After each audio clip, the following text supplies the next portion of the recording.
right, so no one asked, but I kind of want to talk about coil machines versus pretty much anything else. Like, these are coil machines, right?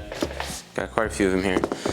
I love them. I would say for the most part, I am loyal to the coil. One, I don't know anything, so yeah, take that with a grain of salt. But like my emotional brain immediately is like, hell yeah, coils are way cooler, pens are dumb. Like, that's my emotional brain. Yeah, I do think coils are way cooler. I don't have any pens. I'd have to agree with Brandon in the sentiment he says all the time. It's just like, use the best tool for the job. Whatever that may be, depending on the skin you're working with, the design you're working on, you name it, it may require something else. And it may require a pen or a coil or a different type of rotary. All that really matters is that you execute a good tattoo. And if you can do that with one of the others, great. Yeah, the right tool for the right job. I rock coils, but I got a new machine recently, so I guess I'm not that loyal. Check this out. So, backstory here. Look how small it is. It fits in my hand. You can't even see it. A couple weeks ago, I had one of those days when none of my coil machines wanted to run right. For whatever reason, sometimes the stars just align or unalign, however you want to look at it, and they just didn't want to run right. They all somehow fell out of tune at the same time. They were super weak. They didn't want to hit as hard as I'd like them to, or like at all. And I was just like, okay, give me a second, switch that machine, switch that machine, switch that machine. Like, what the fuck is going on? It's pretty stressful when that happens. And I always feel like coil machines are great, they run great. When they're tuned right, they're amazing, but they fall out of tune. They're like a carburetor, and that's kind of why I like working on them. But sometimes they all just decide, I don't know if when they're sitting in the drawer, they like talk to each other and they're like, hey, you think I really want to fuck up Geoff's Wednesday?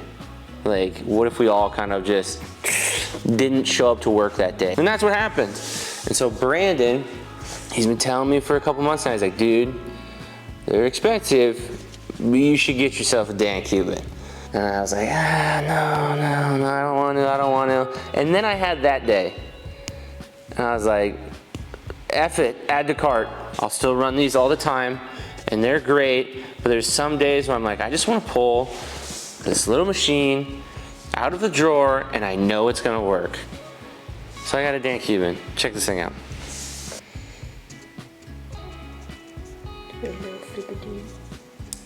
Yeah. So, am I loyal to the coil? Technically, no. Do I own any pens? No.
Came in, what was this? I think on my birthday. March 2nd. It's my birthday eve right here on fall.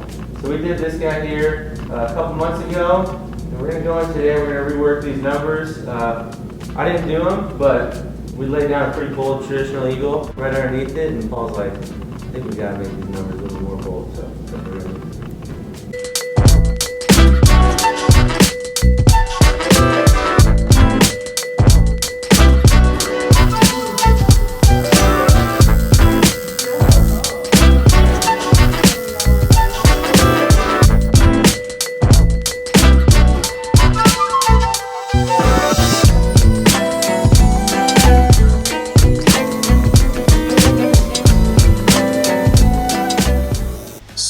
a new-ish trend I'm observing in the last few weeks since I reopened my books a couple weeks ago, and this is inevitable, but something I've noticed over the last few weeks is probably 60 to 70% of the inquiries I get that you can attach a reference photo to, the reference photos are AI generated.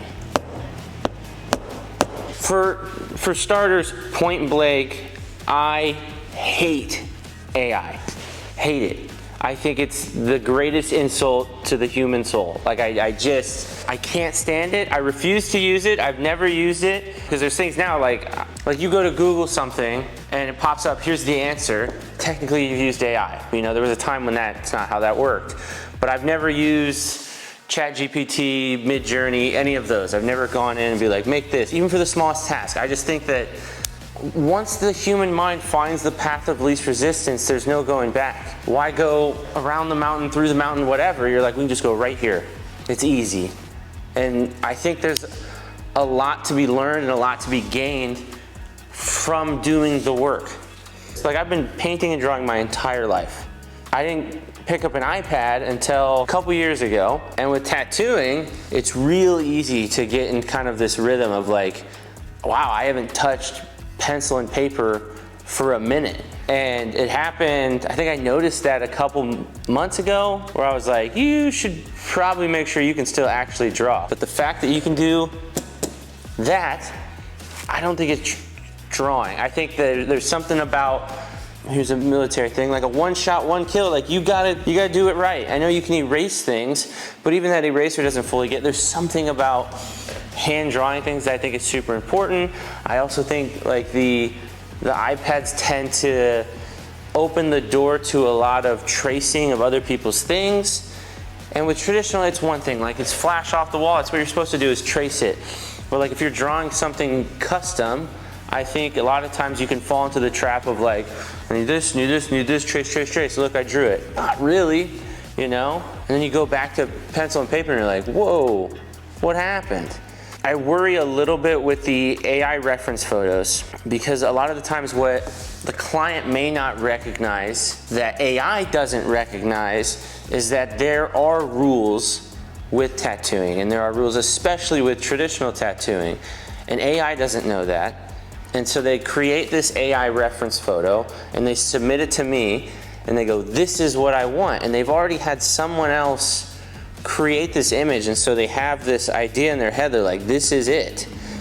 But that may not work, it may not follow the rules. But I think having AI create that image for you ahead of time, it creates the wrong idea. I think it creates like false expectations. Man, I mean, some of the AI things I've seen come through, people are like, I want this. I go, that, I don't care if you're the greatest color realism, it's not possible. And they go, but it's right here, AI did it. And I go, that's not real. And so I struggle with that, especially because a lot of times I don't fault the client. I think it helps them to explain their idea and to convey a message. I think we need to be careful to properly manage expectations. I think a lot of times it can do more harm than good, but I think time will tell as I'm able to have these conversations with the client, because I'm curious to see how they respond. So when I say, they bring this to me and they show me this, and I can kind of explain a little bit of the background and where I'm coming from, and there's a good chance they might go, you know, I really just needed the help to help me convey this idea, but ultimately I want you to run with it. And you know, and it may be that, but I could also see a version of this where they go, I made this, you put it on skin. And they because AI told them it's a traditional tattoo, they may not believe me when I say, well, that's not right, that's not how you would actually do this. I don't know, I'm very curious to see how it works. In this shop, with absolute certainty, for the rest of my life and the existence of this shop, myself nor anybody else who tattoos here will use AI. I understand that it's a powerful tool. I think it's so soul-sucking. I won't allow it. Not for me, not for anyone in here. We'll never be like, here's the AI generated design, do you like it? I can't do it. We do our best. Not that everything's hand-drawn paper. We still have iPads. We're modern, whatever. But I try my best a lot of times to hand draw things first with a red pencil and tracing paper, just so that I have the creative flow onto paper. I think that's where I'm most creative. And then maybe I go, okay, I like that. Here's the bones of it. Take the picture on the iPad, clean it up in Procreate. That's fine. That's what we do. But we will never use AI ever. I would lose sleep at night. It just, something on like a deep spiritual level does not sit right with me about giving the creative process and the creative control to the computer.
Sexy as hell.